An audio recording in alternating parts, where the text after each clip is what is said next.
Speaker, honorable senators, the legal team representing His Excellency the Deputy President of the Republic of Kenya, who is present in this august house, are as follows.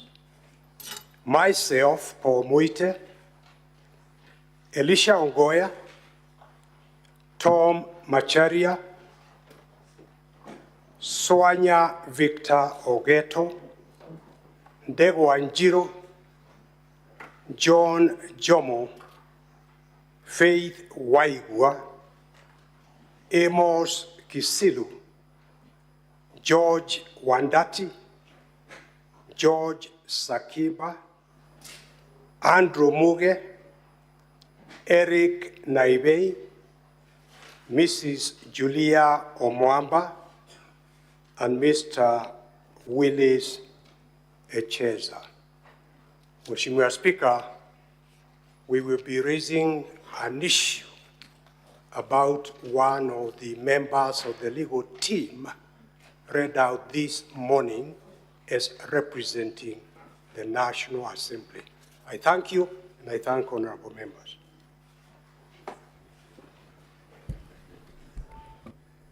Honorable Senators, ladies and gentlemen, on behalf of the Senate, I welcome the National Assembly and its team, His Excellency Rigathi Gachagua, EGS, the Deputy President of the Republic of Kenya, and his team, members of the public and the media, to the Senate and to these proceedings.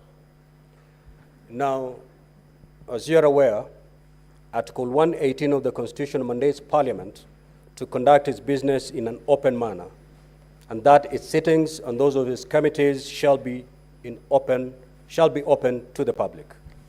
The hearing of the proposed removal from office of the Deputy President pursuant to Article 145 of the Constitution, Standing Order 78, and the second schedule to the standing orders of the Senate is a matter that has generated immense public interest.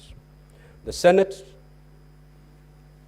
in this particular hearing, has facilitated members of the public who are interested in the proceeding to access its galleries. However, I draw the attention of the members of public who are seated in the galleries to Rule 28 of the Speaker's rules, which state as follows. Visitors in the galleries shall remain seated, shall not applaud, comment audibly, make signs, eat, sleep, read books, newspapers, or other material except the order paper for the day, or create any disturbance.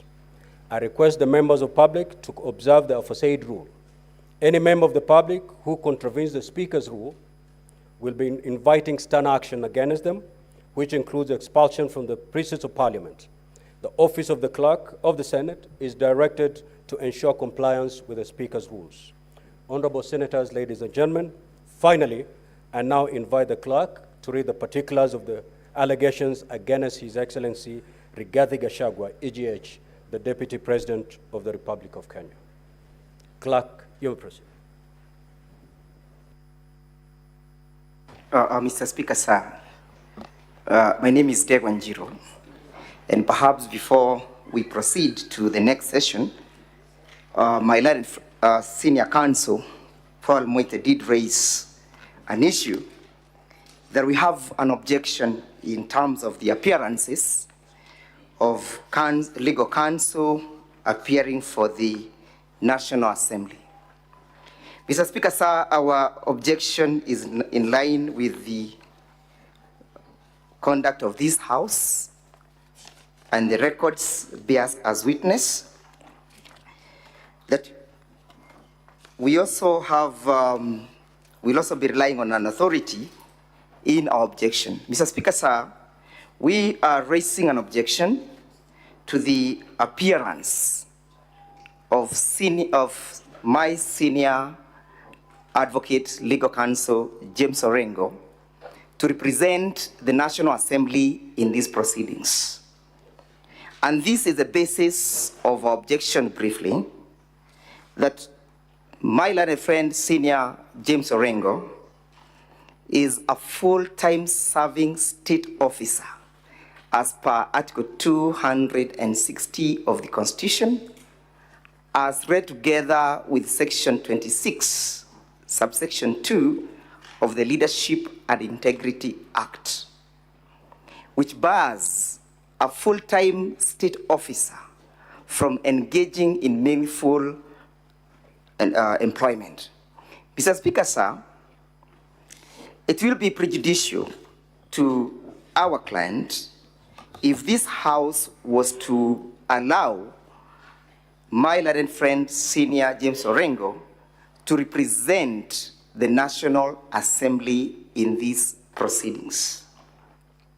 Mr. Speaker, sir, just recently, this House, which is a House of record, we bear us witness that during the impeachment of the Deputy Governor of Kisii County, the County Assembly attempted to appear by legal counsel represented by one Honorable Soro.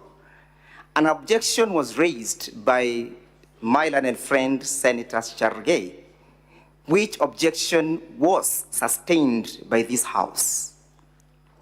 Mr. Speaker, sir, our objection is further premised in the High Court decision, that is High Court Constitutional Petition 204 of 2019, where Justice Ogola barred His Excellency the Governor of Siaya County from representing the then Director General of Kenya Port Authority, one Daniel Maduk.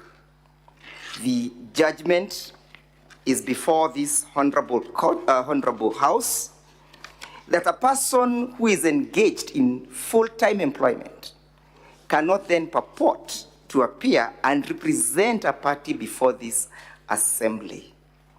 It will raise serious conflict of interests. The same will prejudice our client, and it's also in violation of clear provisions of the law as cited. In that respect, Mr. Speaker, sir, we invite you to uphold our objection before the charges are read out to our client.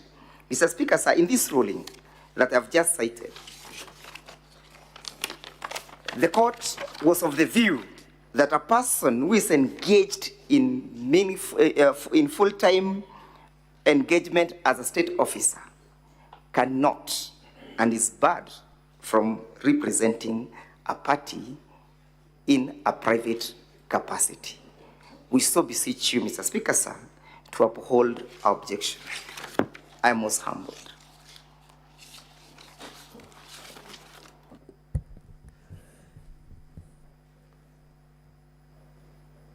Counsel for the National Assembly, if you look at our program,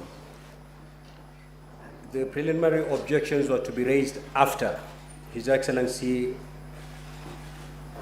has taken plea. And therefore, we'll allow the clerk to read the charges. Before anything else, I will allow the Counsel for the National Assembly to respond, and therefore I will make my ruling, and then we'll take it from there. I am most obliged, Mr. Speaker, sir.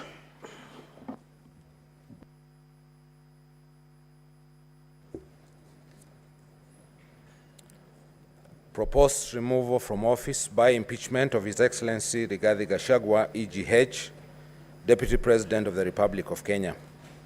Particulars of the allegations. Your Excellency Rigathi Gachagua, EGH, Deputy President of the Republic of Kenya, please take the stand.